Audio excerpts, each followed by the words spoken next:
Sa video na ito ay pag-uusapan po natin ang isang napakainit na balita tungkol po dito kay Pi Network. Ito po ay isang hakbang na maaring magbago sa takbo ng presyo ni Picoin. Yan, meron pong isang developer na kilala lamang bilang pseudonymous Satoshi Nakamoto or ginagamit po niya ang peking pangalan na Satoshi Nakamoto. Siyempre, hindi po siya ang original na Bitcoin creator. Yan, ginagamit lamang po niya ang pangalan na ito. Ngayon ay siya po ang nangunguna ngayon sa pagbuo ng tinatawag na Community Driven Liquidity Pool or CDLP. Ayan, sa simpleng salita ay gusto po niyang or plano po niya na pagkaisahin ang buong community ng Pi Network para sama-samang ayusin ang pabago-bagong presyo ni Picoin. Ayan. Pero ano nga ba talaga ang CDLP? Paano po ito gumagana? At higit po sa lahat, ano po ang epekto nito sa atin bilang mga Pinoy crypto traders at investors ni Picoin? Kaya ayan po ang mga katanungan na siyang ating sasagutin sa video na ito. Pero bago po tayo magpatuloy, ay pakibasa na lamang po ang disclaimer dito sa ibaba ng ating screen. Yan, simulan po natin sa katanungan kung ano po ang Community Driven Liquidity Pool or CDLP. Ayan, ang CDLP ay isa po itong decentralized na paraan ng pagtutulungan ng buong Pi Network community para ma-stabilize o mapanatiling balanse ang presyo ng Picoin. Sa pamagitan po nito, ang mga community members ay bibilhin ang parehong halaga ng Picoin kada buwan gamit po ang tinatawag na dollar cost averaging.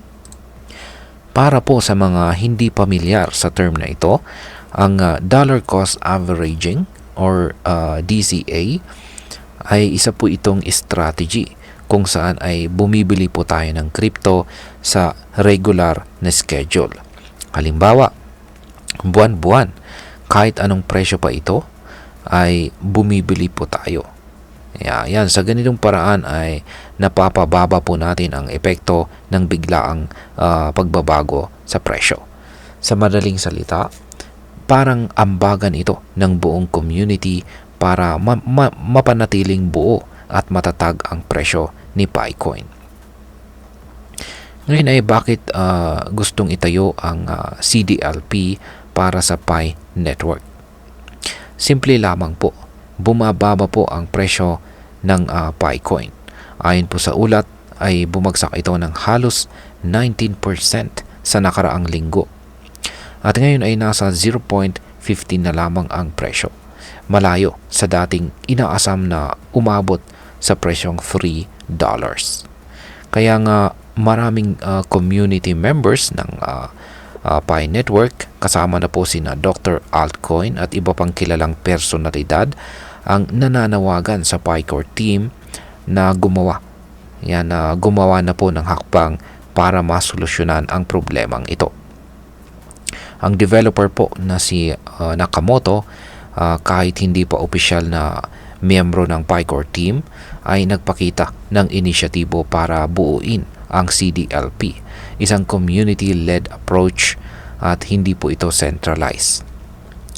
Ngayon ay paano nga ba ito gagana sa aktwal?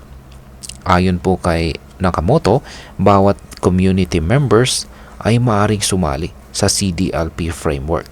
Maglalaan lang sila ng tiyak na halaga kada buwan para bumili ng Picoin. Ang mga binibiling Picoins ay ilalagay po sa isang liquidity pool at dahil dito ay tataas po ang demand ng Picoin. Bababa ang posibilidad ng biglaang pagbagsak ng presyo at magkakaroon po ng price stability na maganda sa mga negosyante at saka developers. Bukod pa dyan, ang CDLP ay hindi kontrolado ng iisang grupo, kaya transparent po at saka decentralized ang galawan. Ngayon ay ano naman po ang end goal ng CDLP na ito? Hindi lang para sa presyo. Ayon po kay Nakamoto, ang ultimate goal ng CDLP ay ang paglikha ng mas stable na environment para sa mga developers na gumagawa ng dApps sa loob ng Pi network. Maliban dito ay ang pagbibigay ng insentibo o rewards sa mga long-term holders ng Picoin. At nandyan na rin ang pagpapalawak ng paggamit ng Picoin bilang medium of exchange, hindi lamang po sa Southeast Asia kundi sa buong mundo. Ibig sabihin, kung magiging successful po ang CDLP, posibleng tanggapin na rin ang Picoin sa mga negosyo bilang pambayad. Ngayon ay ano naman po ang reaksyon ng Picoin community tungkol dito? Base po sa ginawang poll ni Nakamoto sa X, dating Twitter, 69% po ng mga sumagot ang sumuporta sa ideya ng CDLP. Ibig sabihin ay maraming members ang naniniwala na ito ang susi sa long-term success ng Picoin. Ngayong may malinaw ng suporta, isusunod na ang pagpili ng mga moderators mula mismo sa community para pamahalaan ang CDLP framework. Habang wala pang kumpletong detalye, malinaw na ang direksyon. Yan, kung saan ay ang price stability through community unity. Yan. Ngayon ay pag-usapan naman po natin ang maaring maging epekto nito para sa atin bilang mga Pinoy crypto traders at investors ni Picoin. Tayo po dito sa Pilipinas ay kabilang sa mga bansang may pinakamalaking user base ng Pi network. Ibig sabihin, kung magiging successful po ang CDLP, tayo po ang unang makikinabang sa price stability ng Picoin. Hindi na tayo matatakot sa biglaang pagbaba ng presyo. Mas magiging confident na rin tayong gumamit o mag-invest dito kay Picoin. At kung lumawak ang adoption ng Picoin bilang pambayad, baka isang araw ay magamit na rin natin ito sa mga local businesses dito sa Pinas. Bukod pa dyan, kung reward-based ang sistema ng CDLP, mas malaki po ang chance na kumita rin tayo ng passive income bilang long-term Picoin holders. Ayan.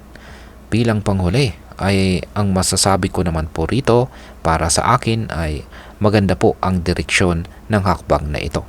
Sa isang mundo ng crypto na puno ng volatility, ang pagkakaroon po ng stability ay isang napakalaking plus. At kung ito po ay magmumula mismo sa community, ibig sabihin ay tayo ang may control, hindi lang ang mga malalaking investors o developers. Ang CDLP ay hindi po perfect at marami pang detalye ang dapat pag-isipan dito. Pero ito ay isang hakbang patungo sa decentralized na kinabukasan para kay Pi Network. Kung ikaw po ay isang Picoin holder, trader o supporter, ngayon na ang tamang panahon para makisali at makialam. Hindi lang ito tungkol sa presyo, kundi sa pagbuo ng isang ecosystem na pantay-pantay ang oportunidad para sa lahat. At ayan, hanggang dito na lamang po tayo sa video na ito mga ka-crypto. Marami pong salamat sa panonood. Ingat po tayo lagi at God bless po sa ating lahat.